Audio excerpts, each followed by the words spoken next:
Good evening, buenas noches, and thank you for tuning in. On behalf of all of us at the locally based, independently owned bookstore, Books and Books in Miami, Florida, and in partnership with Miami Book Fair, it's my pleasure to welcome you to a virtual evening with Jacob Helberg to discuss The Wires of War, Technology and the Global Struggle for Power, published by our friends at Avid Reader Press and Simon & Schuster. Jacob Helberg is a senior advisor at the Stanford University Center on Geopolitics and Technology and an adjunct fellow at the Center for Strategic and International Studies. From 2016 to 2020, Helberg led Google's internal global product policy efforts to combat disinformation and foreign interference, including policy and enforcement processes against state-backed foreign interference, misinformation, and actors undermining election integrity. To moderate tonight's conversation, we are also joined by Arjun Bisen, who is a non-resident fellow at the Atlantic Council's Digital Forensic Research Lab. He also serves as an advisor to technology companies and governments on the opportunities and risks at the intersection of technology, social impact, and foreign policy. He is currently a product policy advisor for Google Search, leading policy efforts on information quality, user safety, and countering disinformation. Throughout this evening's broadcast, you're invited to ask questions by using the Ask a Question feature at the bottom of the screen. And you can order your copy of The Wires of War from Books and Books below by pressing the green button. We appreciate each and every order and the generous donations from viewers everywhere. And now, without further ado, I'd like to welcome our guest to the virtual stage. Thank you, Saviana. My name's Arjun. It's an absolute pleasure to be here tonight at this talk hosted by the wonderful Books and Books and the Miami Book Fair. Supporting independent bookstores like Books and Books is such an enriching way to spend one's time and invest in one's community. So we thank you all for your continued support. I'm really excited about tonight's conversation. It's not going to be your typical tech and foreign policy discussion where all we talk about is the latest Facebook scandals or throw a bunch of foreign policy jargons at you. There's a place for those kind of conversations, but the reason I'm really excited is because today's a real chance for us to discuss a book that goes beyond the daily headlines. Wires of War, to me, really zooms out and tries to uncover some of the big global power shifts that are occurring at this given period. And it really tries to ask and answer some civilizational level questions, such as, what is the changing nature of national conflicts? Are we in a war that we can't even describe? And will democracy stay competitive in the digital age? Jacob essentially argues in this book that there's a battle for the future between liberal democracies and rising forces of authoritarianism. And that battle is being waged at the intersection of tech and geopolitics.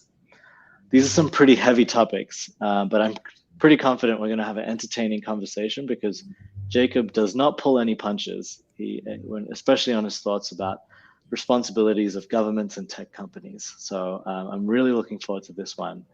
Also, for background, today's conversation is also a peek into the kinds of conversations happening in the hallways of government offices and tech companies everywhere. I myself, I'm a former Australian diplomat who moved from government to work on foreign policy issues within the tech sector. And when I first joined Google, Jacob was actually the person responsible for briefing me on all of Google's product policies to counter foreign interference. I immediately noticed at that time that Jacob has a pretty unique perspective, having one foot in the tech sector and another inside the US foreign policy ecosystem, including through his roles at CSIS, Brookings, Stanford, and in some major political campaigns. So with that being said, hi, Jacob. Really glad you've written this book and excited for this talk.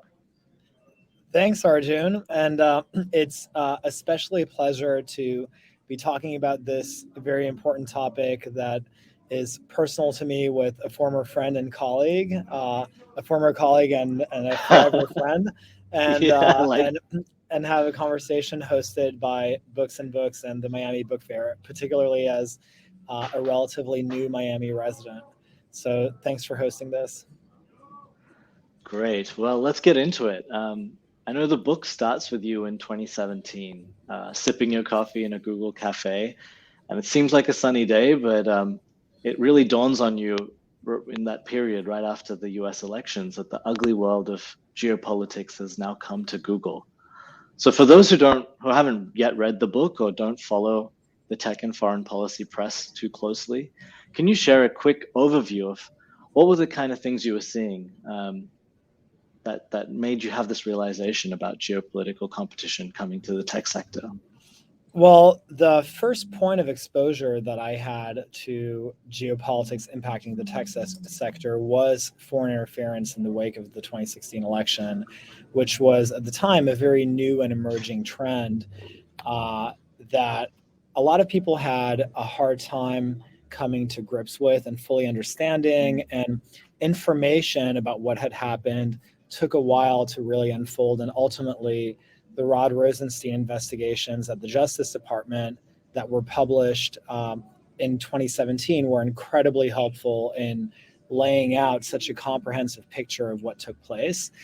And ultimately, as I started to really dig into this issue, I started connecting a lot of dots. It became clear to me that there was a broader pattern at work where the work that tech companies were doing on a day-to-day basis was increasingly impacted by geopolitical competition, even if it manifested itself in different ways. So one part of the company was focused on foreign interference. Another part of the company was struggling with intellectual property theft and intellectual property protection and IP protection issues. Another part of the company was struggling with the fact that platforms were being banned and censored in other countries. And all of these different activities weren't singular to Google. They were really present across the technology industry and were part of this broader pattern that governments are increasingly viewing and treating the American tech sector as targets and tools of geopolitical conflict and competition. And so that became clear to me that ultimately, when you look at the international landscape, what that ended up translating to was an enormous amount of friction by virtue of as the result of the fact that a lot of American companies were finding themselves sitting on an increasingly uncomfortable fence between two models of governance that are fundamentally at odds with each other, that are being spearheaded on the one side by the U.S., along with its democratic allies, the democratic model where you have a rule of law, the rule of law, laws that are produced by an independent legislature, scrutinized by an independent judiciary, debated in an open press, and the authoritarian model where laws are ultimately premised on total and absolute compliance with the political party in charge.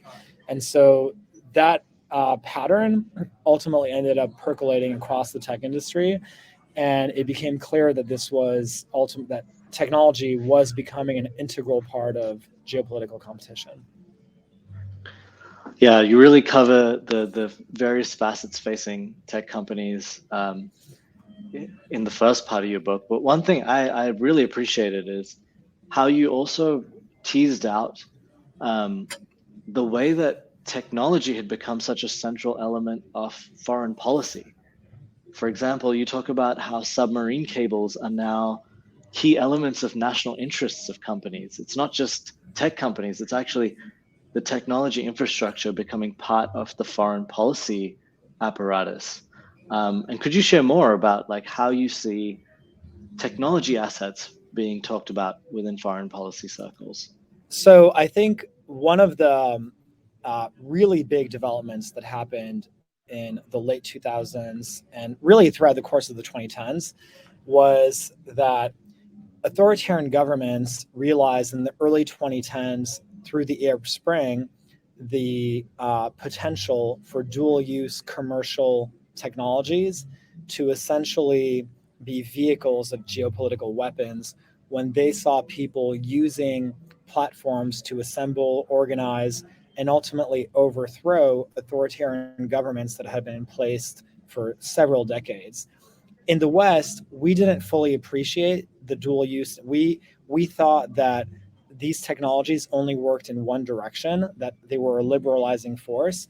We didn't fully realize their dual use nature, the fact that they're neutral. They could be used to the same way that steel can be used to build machine guns or a hospital, they could be used as tools of liberation or as tools of political oppression.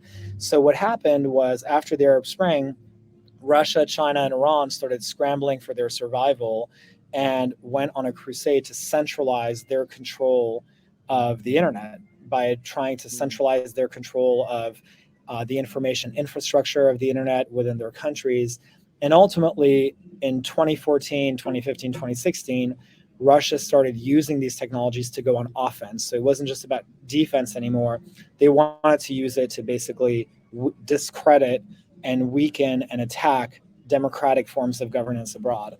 And obviously, 2016 was in many ways a proof of concept by the Russian government that since 2016, several other governments have emulated, including Iran and obviously chiefly China. China is a very aggressive mover in the information operations space. And so I think the big lesson from the 2010s isn't that there isn't really a commercial technology sector and a military technology sector. There's just a technology sector. And a lot of these technologies are dual use. And I think the Russian government understands that acutely well, which is why they have gone out of their way to pass a raft of laws to subjugate their entire sector to the political control of the CCP, as well as subordinate all of the various corporate priorities of these companies to the political objectives of the CCP. And you talk a little bit about this concept of the gray war and why the gray war makes technology a particularly compelling forum for geopolitical competition. Harvard professor Joseph Nye used to say that it was the low price of entry, anonymity, and the possibility of asymmetrical impact that allowed small actors to have a greater capacity in cyberspace. So how do you sort of see the gray war concept being played out and what it might mean for the future of conflict?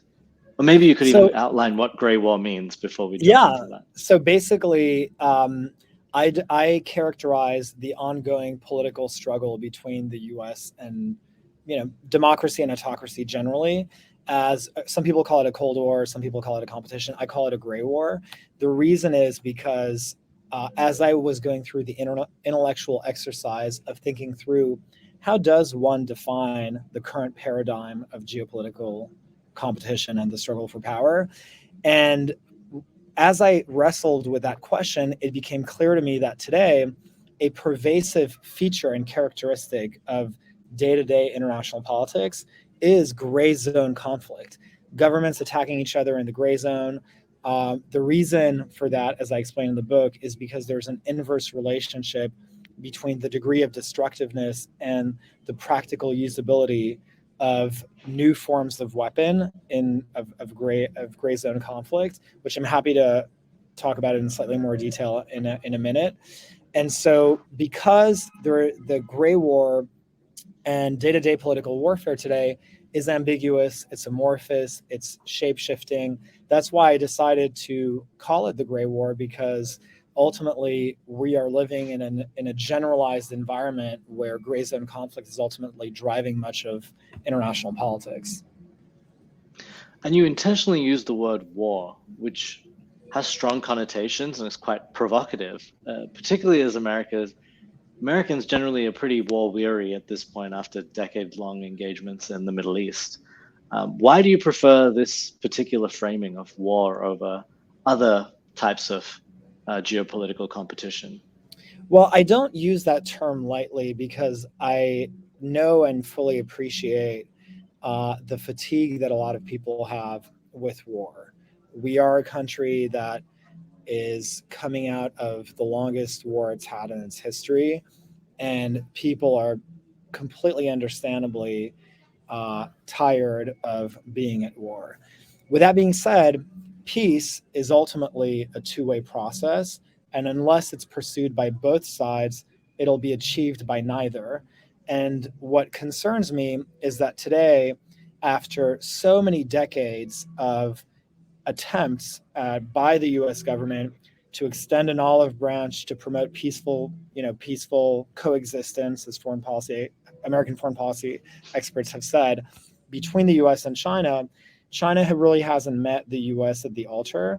China has embarked on the largest military buildup it's had in its history, building 350 ships, warships, 250 missile silos, testing missiles on mock aircraft carriers that basically are lookalikes to American aircraft carriers, simulating beach landings, conducting joint military drills with Russia, obviously launching a hypersonic missile. So that behavior is not the behavior of a country that really is seeking regional peace. It's a country that's preparing a military assault.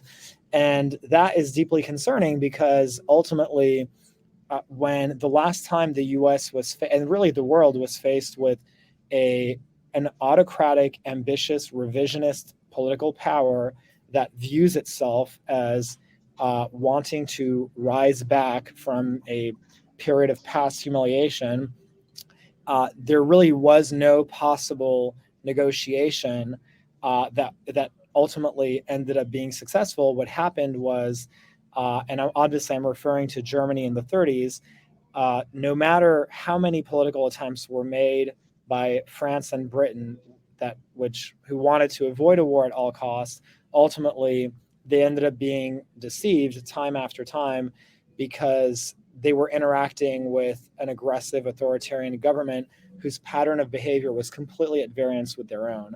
And so I do worry quite a bit that we are underestimating the value of deterring China's behavior in East Asia, and we are very often far too reactive.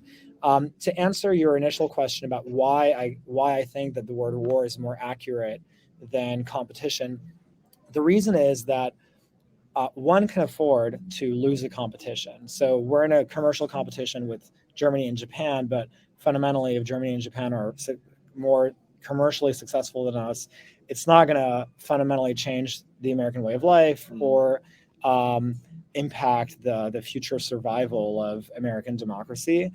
What we're talking about with China doesn't want to coexist peacefully. It wants to dominate. And it's made that very, very clear in just about all of the statements and actions it's put out. And so a world where China dominates means that that's going to be a world safe for the CCP. A world safe for the CCP is a world that is fundamentally unsafe for democracy, including American democracy.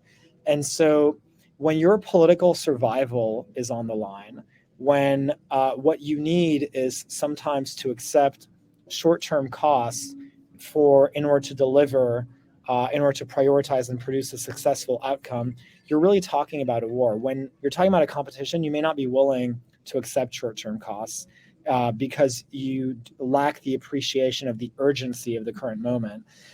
When you're at war, you understand that the only policy priority that matters, foreign and domestic, is winning the war because your survival is on the line. That's not the case with the competition. And I think that is, we are at such a critical juncture, and that is the level of strategic clarity that we need in order to ultimately produce a successful outcome.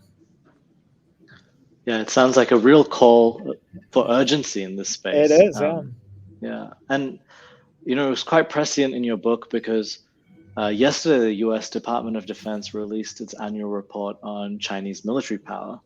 And, sort of almost opposite to what you were hoping to call out in your book, all the headlines went to China's growing nuclear arsenal and its missile developments, sort of all the non-gray war issues, basically the traditional kinetic and nuclear capabilities.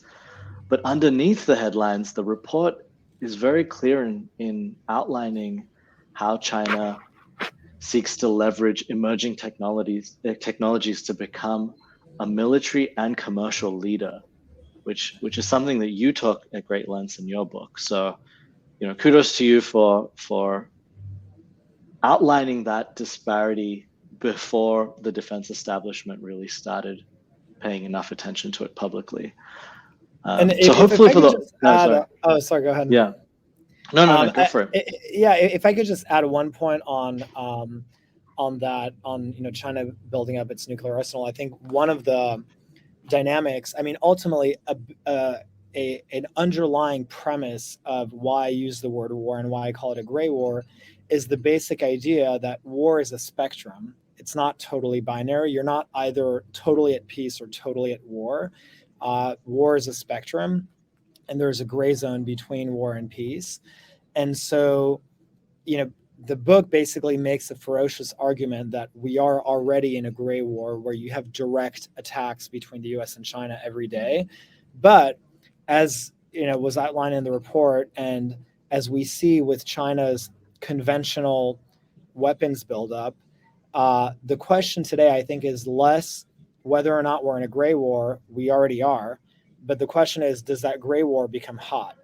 And by virtue, as a result of China's actions in the South China Sea or another type of incident, and ultimately what we're seeing is with China's military buildup is that China is increasingly entering the deterrence game, where we have for a long time the U.S. has benefited from having the largest military in the world, where we have been able to deter a lot of aggressive behavior from different countries. Countries are afraid of us, and therefore they exercise self-restraint from engaging in bad behavior because they're afraid of the consequences. What we're seeing is China is building up its military to an extent where they want to be able to deter their adversaries and rivals. And it's a very different world when you have another dog on the, in the fight that's competing for deterrence. And so I think that could fundamentally have very transformative impact, ultimately in the gray warfare space, but also just in the balance of power and international and day-to-day international politics. But sorry, I didn't mean to cut you off. No, that was really useful context. But with that, I hope that gives the audience a bit of a taste for the kinds of topics you cover in your book.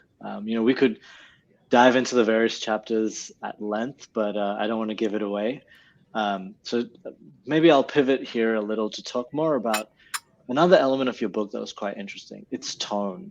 The tone is quite different to the way the tech sector and geopolitics is currently being discussed in the zeitgeist. So I wanted to ask you, what do you feel like most frustrated by in the mainstream commentary? Like what makes you, what do you think like the commentariat is currently getting wrong about tech and foreign policy? Well, I think I can divide my response between what we're getting wrong at home and what we're getting wrong abroad. I think at home, fundamentally, in tech, we often talk about what our first principles are. In the corporate tech sector, there's this big mantra that companies need to have first principles that determine every other downstream decision and principle the company have. I think if we think about at the country level, at the level of the country, and at the level of what our first principles should be, I think one of the things that we're getting wrong is the fact that we're still thinking about this as a competition and not a war. Because if we think about this as a war, at the risk of sounding redundant, it really does change a lot about how we think of downstream day-to-day political debates in abroad and at home. So at home, I do think that the current debate on content moderation and competition policy are misguided. It's impossible to talk about geopolitical competition between the US and China without talking about antitrust. The antitrust debate has become symbolic and an epicenter for the current rift between Silicon Valley and Capitol Hill. And I personally have a philosophical, I mean, as I talk at length about in the book, I actually think it's very important for the tech community and the government to have more connective tissue and more cross-pollination in order to be able to allow the country to maintain its innovation edge and be competitive. fundamentally, if we think about antitrust and we ask ourselves the question, um, have tech companies abused their dominant position in the marketplace in a way that has caused consumer harm? I think the answer to that is no on both the supply side and the demand side of the market. On the supply side of the market, obviously there has been, as I mentioned in the book, over 10,000 venture capital deals worth over $139 billion in 2019 and 2020, which to me is not symptomatic of a market that lacks competition. That to me signals that a lot of small founders aren't afraid to take on Google, Facebook, Apple, a lot of the big players. They're not afraid to compete in this market. 10,000 VC deals, $139 billion. Shopify alone, which is a competitor to Amazon, went from being valued at $1 billion to $180 billion in just 6 years. On the demand side of the market, it's very hard to articulate what the consumer harm is because a lot of these products are free. So I find the argument against antitrust uncompelling and ultimately a bit of, as I mentioned in the book, China has civil military fusion. We have civil military confusion, and the antitrust debate is unfortunately reflective of that. And on the content moderation side, and the reason that we need to appreciate that is because, obviously I make the case that we're at war, and it's important for these two communities to, as opposed to distrust each other, to actually work together. On the content moderation side, I think there's been too much focus on content and not enough focus on behavior. And fundamentally, when we think about foreign interference, meaning the issue of foreign governments interfering, and distorting, creating artificial distortions in our information environment, I have always been of the view that this is an intelligence problem where you can track patterns of bad behavior in order to detect it and address it.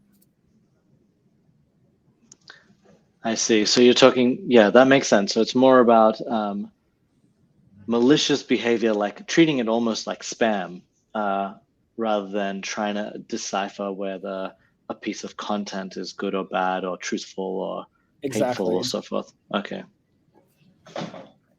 You touched on a lot of points there. Sometimes I feel in the discourse at the moment that the way media and government talks about the tech sector as this monolith is also the way the tech sector sometimes talks about media and government as these monoliths in the midst of a culture war, and they're logging heads. But your book is really a call for these communities to start to see themselves as part of the same team when it comes to a grander competition or war between authoritarian political systems and democratic ones. How do you see this playing out now? Like, given where we are, where the culture, the discourse is almost calcified. Are you still hopeful that we can rally around our political system as a uniting factor? I'm hopeful because I think that ultimately the public is by 81%, according to Pew Research, of the American public supports a much more principled, stronger stance on China. And this trend in the American electorate is not an isolated incident. We have seen this pattern reflected in Australia, in France, Germany, the UK, overwhelmingly Japan, South Korea. Overwhelmingly, citizens in democratic countries are increasingly coalescing, people from totally different philosophical backgrounds and ideas and political leanings, coalescing around the basic idea that China is a serious concern for their day-to-day life and the vitality and integrity of their democracy, and that their government should take a much more proactive, principled approach to confronting this threat. And so ultimately, I think that is the sliver of agreement that can ultimately be the springboard for a lot of other adjacent collective action. And the data point that I have to back that up, to give myself optimism, is this has been concern about the China challenge has been the basis for some pretty significant legislation. President Biden obviously invoked, competition with China quite a bit and to advocate for the passage of the recent infrastructure deal. Chuck Schumer obviously brought up China a lot to make the case for really big investments in the domestic production of semiconductors and the Endless Frontiers Act. So we're seeing this being used because people understand are increasingly appreciate the gravity and the seriousness of this challenge. We're seeing people increasingly use that as a springboard for action in other areas. It's great to hear that you are tracking some of the hopeful elements of this as well. And Yeah. I think one thing reading your book that, even though we've known each other for some time, it was really nice to hear more about your personal journey and your family history and what motivated you to write such a book. I'd love for you to share some of your core motivations on, why you think this problem is the problem of our generation, and why you chose to write this book now. So I wrote this book out of my attachment to democracy, which ultimately comes from the impact that authoritarian governments have had on my own family's history.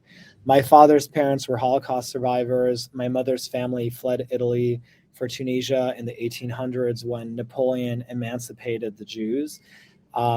Jewish people in Italy back in those days were forced to walk bare feet in the streets, were paid higher taxes than everyone else, were prevented from and barred from exercising certain professions or having access to certain educational opportunities. And so I grew up hearing stories about how things usually go awfully wrong when political power gets concentrated in the hands of one person. And so to me, it is incredibly alarming to see, echoes of history percolate in our time when obviously as children of the 90s, I think a lot of us, a lot of millennials grew up with this idea that democracy had the wind at its back, and that ultimately the 21st century was going to be a century of human emancipation, of progress, of more people joining in the circle of opportunity. And I don't think we started out this century quite thinking that authoritarianism could make a comeback. And ultimately, what we're seeing in China, the reason that I look at ongoing developments with a lot of alarm is what we're seeing in China is how an autocratic government can use technology to turbocharge all of the oppressive tendencies that past authoritarian governments had in a way that is so dystopian that the Nazis and the Soviets would have only dreamed of. When we think about CCTV cameras and de-anonymizing the internet and tracking people's payments information, this is a level of a surveillance state that we have never seen before, and I find that truly alarming. No, I really appreciate you putting this down in writing and laying it out in such detail, but in such an accessible way. It really covered the waterfront of issues facing both the tech sector, the national security establishment, and the U.S. across the U.S. and its allies. So, thank you for writing this really important call for action.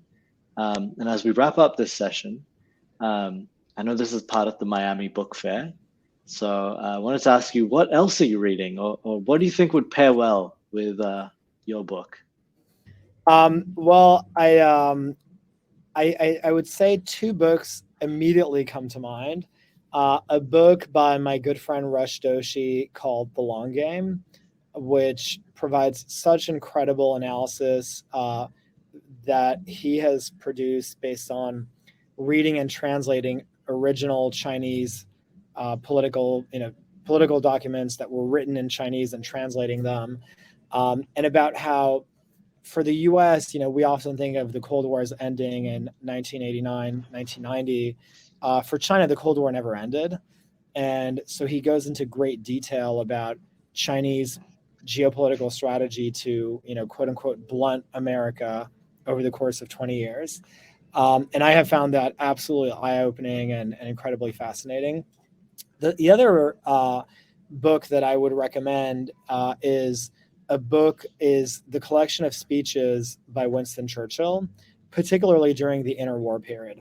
Not because my book, is in the same category as Winston Churchill, but because Winston Churchill was had such a prescient, clear-sighted set of observations that were so contrarian at a time when the predominant ethos in France and Britain was that a grand bargain could be struck with Germany. There was an enormous amount of economic and political, economic motivations, political motivations to find, to avoid a war with Germany at all costs. Chamberlain famously said that if only we could sit at a table with the Germans and run through their list of grievances, surely we could work out, some sort of bargain and find a peace for our time. Ultimately, that ended up just only being, leading the Brits to be perceived as, as Winston Churchill famously derived as sheeps in sheep's clothing, faced with ultimately a very aggressive player in Germany. And I worry that today, in China, we American diplomats face Chinese diplomats that see themselves as warrior wolves. And the last thing we would need, the last thing that we want to be is perceived as sheeps in sheep's clothing. And so I think we need to be really clear-eyed about what China's intent and what their motivations are.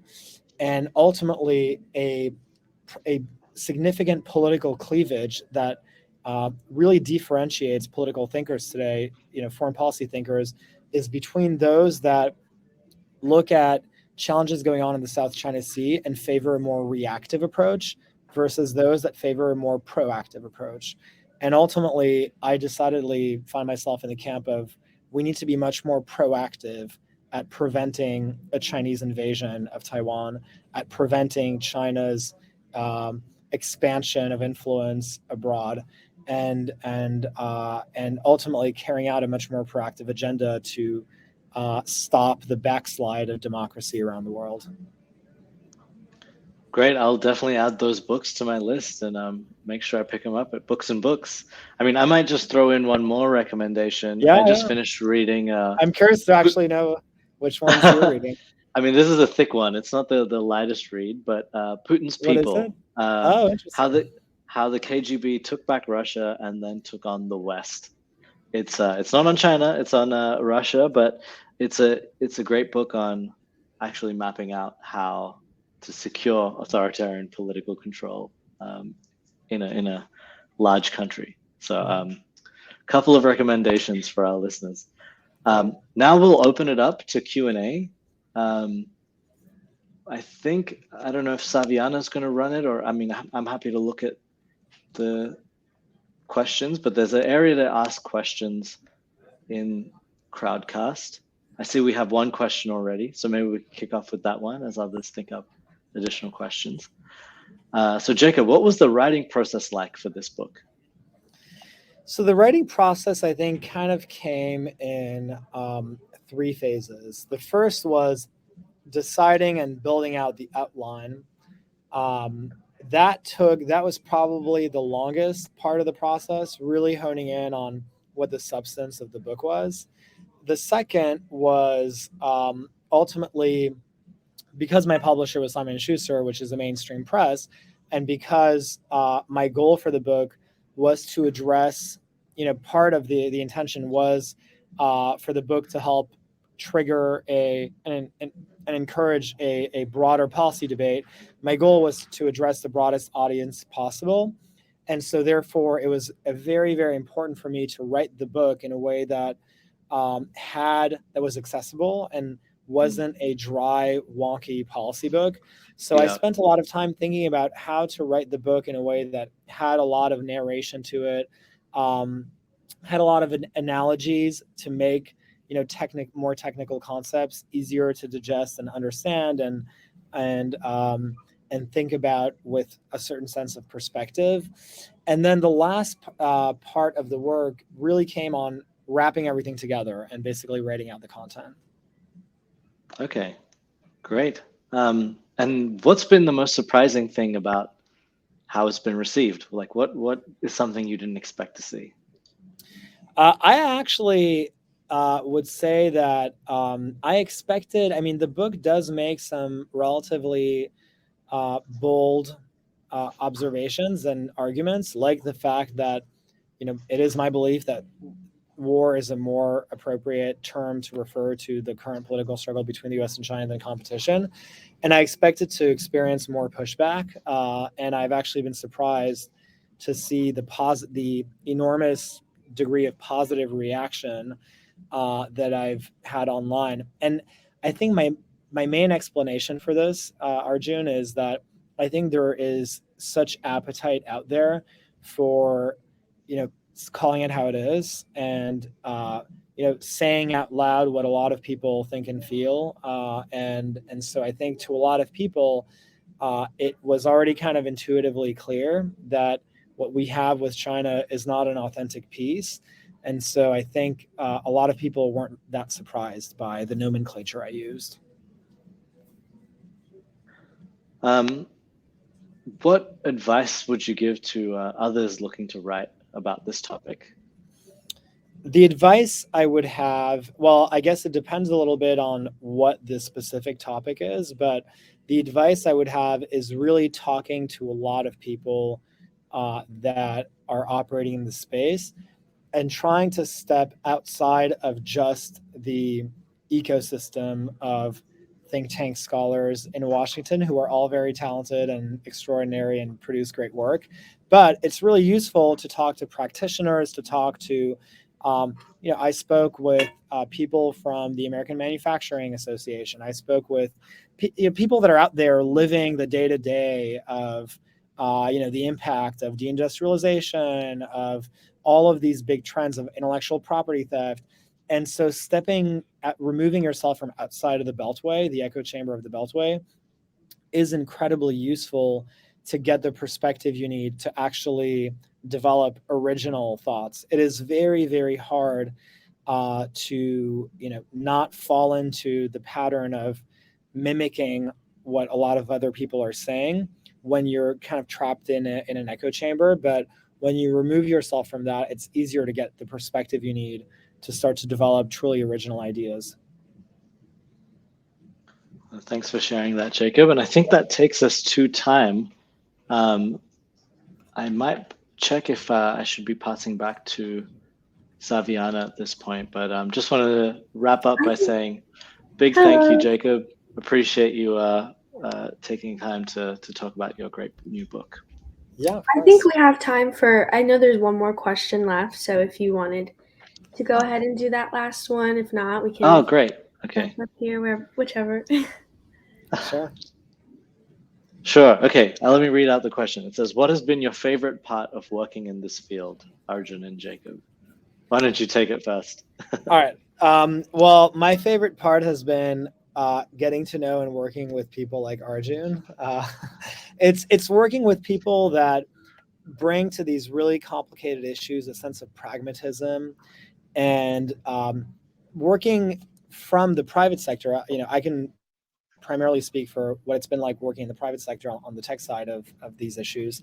And the tech industry is full of incredibly smart, talented, hardworking, well-intentioned people that want to solve and are interested in solving hard problems, and that are generally fairly unpretentious, which is just such a delight to work in that type of environment every day. It's incredibly pleasant, and it was such a positive experience. I keep very fond memories of the work that I've done at Google, and I think working at especially at a large tech company gives you such a practical understanding of how a lot of these political trends really end up impacting the day-to-day of what happens at a tech company, and how it impacts certain products based on how technology actually works.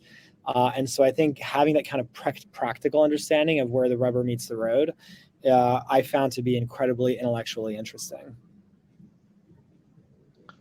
Yeah, big plus one on that. I'd say my favorite part of working at the intersection of technology and foreign policy is that it's just constantly changing. There's no set playbook as such. Like, as a former diplomat, when I was working on our bilateral relationship with the country, we had something like 70 years of history to go on that we could use as a guide for where those relationships were heading, what might happen next. When we're thinking of tech and its impact on foreign policy, it gets much harder to know what like new technologies and like how they'll play out in the geopolitical realm. Like, what does it mean to look at decentralized finance? What might that mean for control over the financial system? We're still learning, and it's moving so quickly. There's no set playbooks. It really allows you to be a bit more creative in your thinking, and I find that really exciting. I think that's all our questions we have today. So I hope the audience enjoyed themselves. Please do get a copy of the book and continue to support Books and Books and the Miami Book Fair. It's a really important way to build community and help independent bookstores. Yes, definitely. Yes, I couldn't agree more. Thank you both for this conversation tonight, and thank you everyone who joined. And like Arjun said, don't forget to support your indie bookstores. And if you press this green button down below, it takes you directly to our website, so you can get yourself a copy. So that's it for tonight. Thank you guys. Thank you. Thanks for hosting this. Have a great night. Thanks.